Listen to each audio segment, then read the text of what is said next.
Podcast. You're tuned into episode 284. If you're enjoying the program today, we only ask that you hit that 5-star rating if you're listening to it on a podcast, and make sure you leave a comment below. Now, SamAnt, you were telling me we were getting the story together for the day that R. Kelly was new development with his case today. Man, ain't it always something new, man? We talked about it 2 weeks ago. His ex-tour manager Demetrius Smith was on speaking on R. Kelly's case. I believe he was subpoenaed to go testify something. He didn't want to do it. Well, he was on TMZ today talking to a couple people over there, and man, just listen. How did that come about? Did he ask you? Did he say, look, I got an issue. She's 15. How did that happen? No, that didn't happen like that at all. I really can't go too deep into that. Can you give us a general idea? Well, I came up with that idea to do that, to assist them. And the ID that I did get for Aaliyah did not have her age on it at all.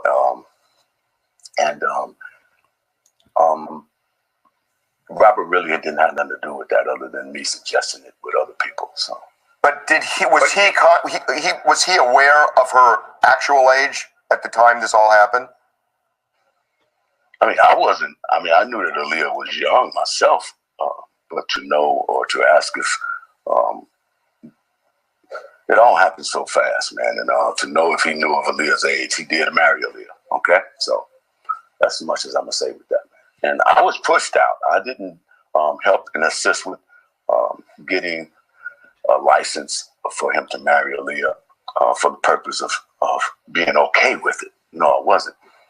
It was to buy time, in my perspective, to make a better decision. But what does that mean?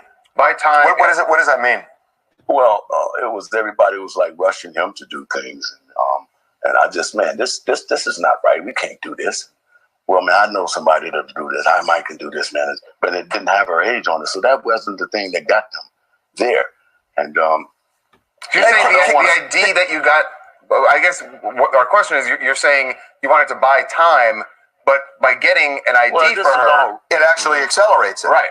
Because they got married the day after that ID. It was not an ID that had her age on it. It should not have done that. So what was and I'm not trying to be contentious here. I'm trying to understand it. What would be the function then have been to get that ID, if not to clear the way for marriage? It was a foolish thing of me to do, man, to be assisting in it anyway. What I should have done was called Barry Hankerson.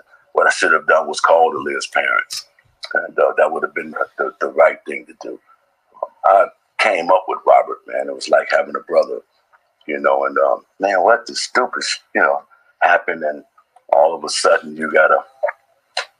everybody's throwing things at you, and you don't want to get pushed out. I didn't want to get pushed out and to not be there to help them in a way. Yeah, man, I told you. So what do you think about that real quick? What stands out to me the most at the end is when he says, he grew up with them. And we were saying that before. Unfortunately, man, people that were in his camp, rolled out with him. I'm not going to say he's guilty or innocent. I don't know. But they rolled out with him for whatever he was doing. Too many people didn't speak up and say something if there was something to speak up about. And how could you really blame them in the sense that, as far as I'm not condoning, the part that she was young and none of that, but when you're close to somebody, it's certain things that you're just going to overlook that you wouldn't, necessarily, do with somebody you're not close with. I'm not saying that they knew that he was messing, with a younger woman and stuff, that they're supposed to condone that and be cool with that and sweep it under the rug. That's not what I'm saying. But things that lead up to that, like, signing this or doing this little thing, because you're in emotion, you're doing it, you're torn, you're getting money and all that. So it's just like, you ain't gonna be like, no, I'm not doing it. This is wrong. It just ain't, reality in a lot of cases. But it kind of definitely shocking that he's even speaking, about it. Almost got stumped up there, it looked like at one point, but kind of wiggled his way out of it though. But I don't know, man. How you feel about it? Listen, well, I don't know if that was your first time actually hearing that. It's probably my third or fourth time. So after breaking it down, I kind of feel like, and this is just my opinion, he was trying to get along the lines of saying, listen, there was a lot of enablers around me, being one of them, enjoying the fruits of R. Kelly's labor. We're all close. We're all enjoying and living life. But I knew morally this was wrong. He was pressuring me to get her an ID because she knew he was underage, blah, blah, blah, blah, blah. So I got an ID, but it wasn't ID with an age on it to please him, but kind of delay the process, because if I didn't do it, he had an enabler that was ready to do it within a snap of a finger. It was that wild. It was that crazy. You could tell he had loyalty still toward R. Kelly. Yeah. It's bothering him to even have to do this. Maybe he's on here on TMZ kind of defending himself now before he has to go sit on the stand and expose, maybe per se, because he seems to know a lot of information. It's killing them to say it. It was a situation where we talked about it back in the summer, man. Shame on the people around him who didn't pull him to the side of getting that man help in the situations where he definitely needed it, whether you think he did it, whether you think he did or not. His upbringing, his past, a lot of things and a lot of demons that he carried in his childhood carried over into his adulthood, and he needed help for that. And if y'all were around him, y'all allowed the money, y'all allowed, I guess, his giving to just blind your better judgment. And now y'all caught up in a situation where he could be doing serious time, you could be doing serious time, and kids got hurt. It's crazy. Yeah, and to a lot of people, man, I don't know if you've been seeing this reaction, but a lot of people don't seem to think that these things, they seem to pretty much think that R. Kelly's gonna be able to walk on all these charges. I don't know why, he's in but the feds. Yeah, definitely. But you gotta, I guess a fighter, not even a fighter's chance in the feds. I mean, it's just like, but to kind of address that, definitely a lot of that was going on.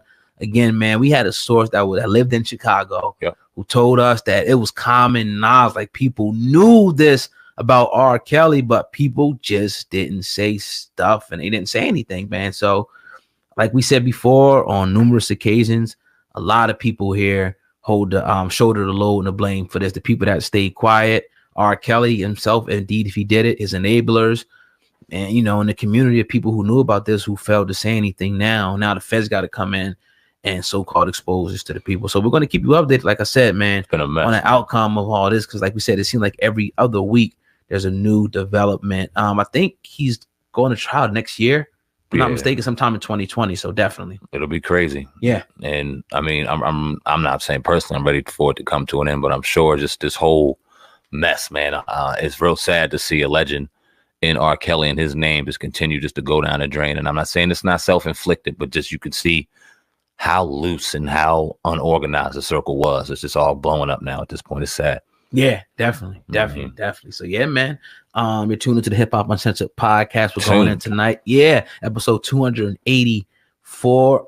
Cameron, SamAnt, you said you had Cameron drop some real compelling lyrics earlier today. We want to get into those. Yeah, man. He was dropping some I think the beginning of Fast Lane. He got a album coming out, Purple Haze 2. Okay.